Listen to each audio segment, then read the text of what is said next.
A hominid, a hominid is a member of the family Hominidae of the great apes. So orangutans, gorillas, chimpanzees, humans.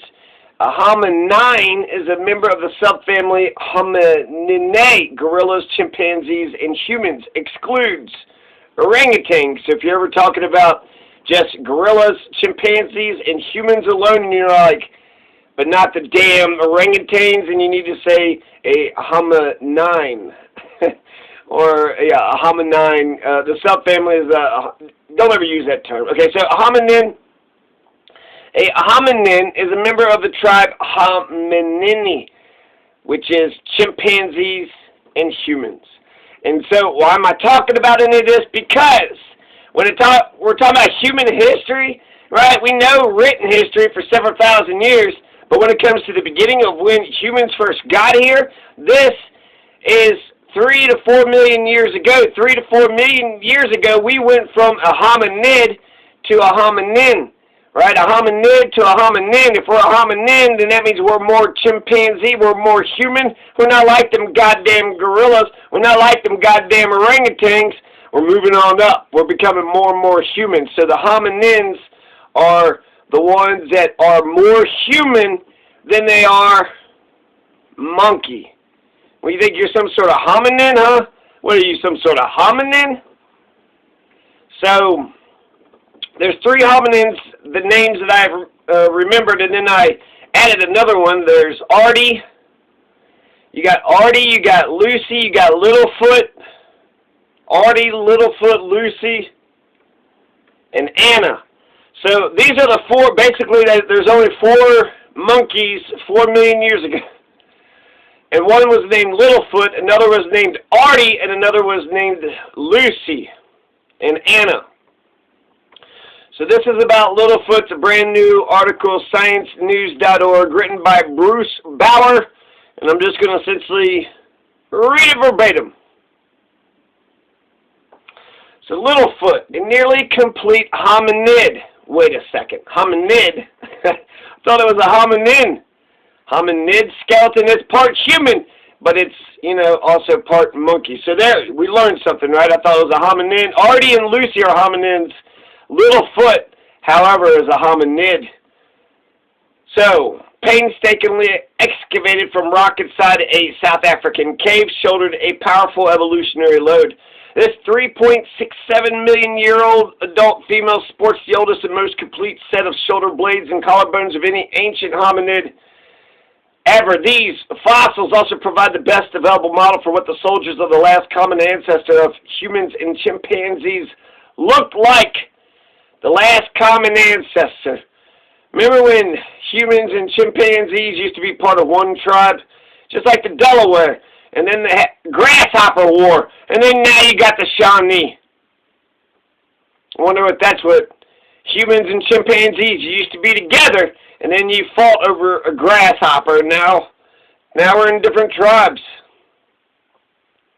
And that was 4 million years ago. So people probably don't even look at a chimpanzee like it's their cousin. But I look at you motherfuckers like you're a bunch of chimpanzees.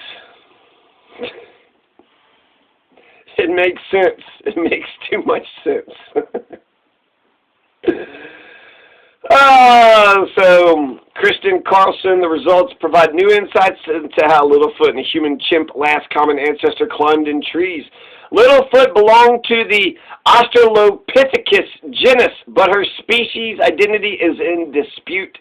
So we know that Littlefoot is Australopithecus, but we don't know if it's Australopithecus afarensis or something else.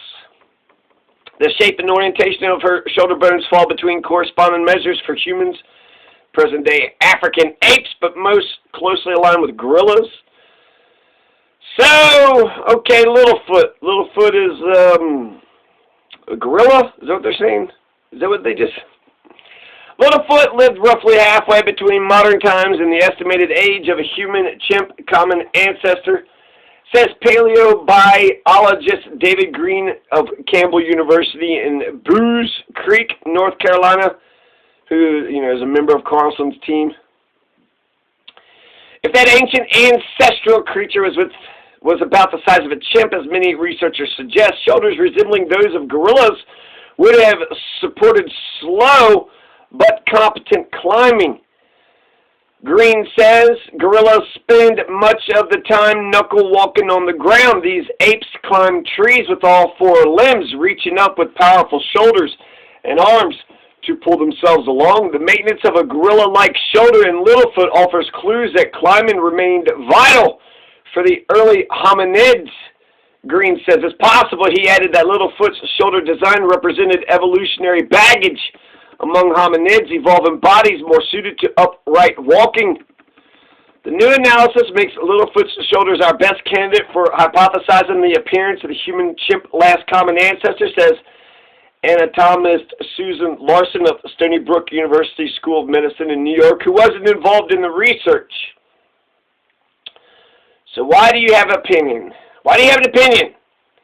Ancestral soldiers that support a capable tree climbing would have provided a foundation for the evolution of human soldiers, aligned with a two-legged stride in chimp soldiers designed for hanging and swinging from tree branches. In a new study, a digital 3D reconstruction of Littlefoot's more complete right shoulder blade was compared with right shoulder blades of chimps, gorillas, orangutans, and present-day people. Further comparisons were made with partial shoulder blades of 11 ancient hominids. These hominids included 4 South African Australopithecus specimens and East African finds from 2 members of Lucy's species, Australopithecus afarensis. That's Lucy's fancy genus species name, right?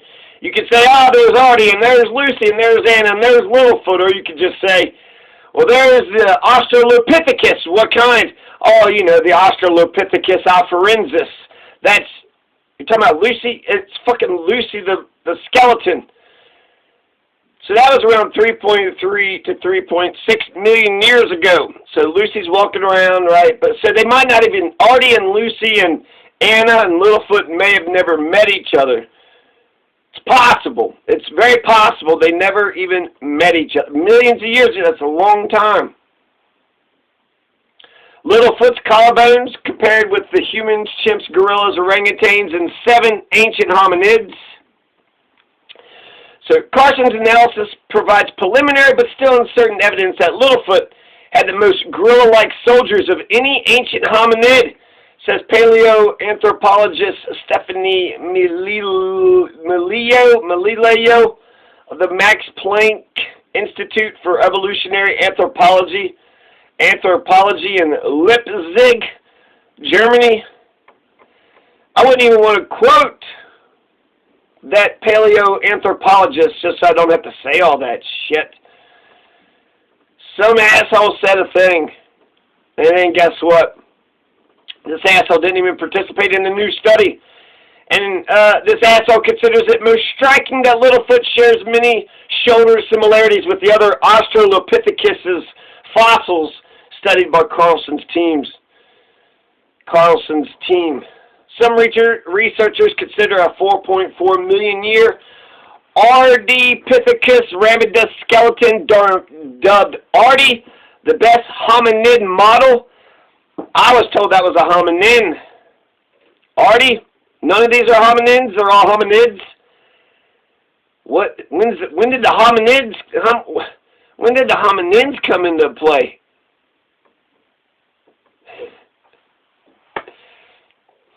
So Ardi.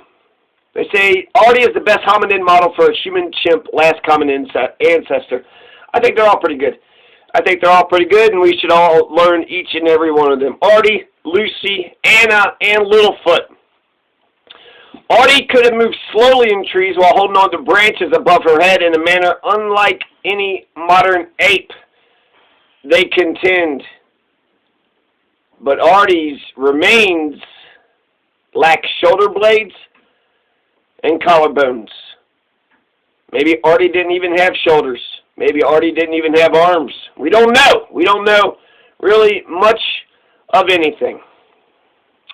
So there you go. Bruce Bauer, ScienceNews.org. way too information.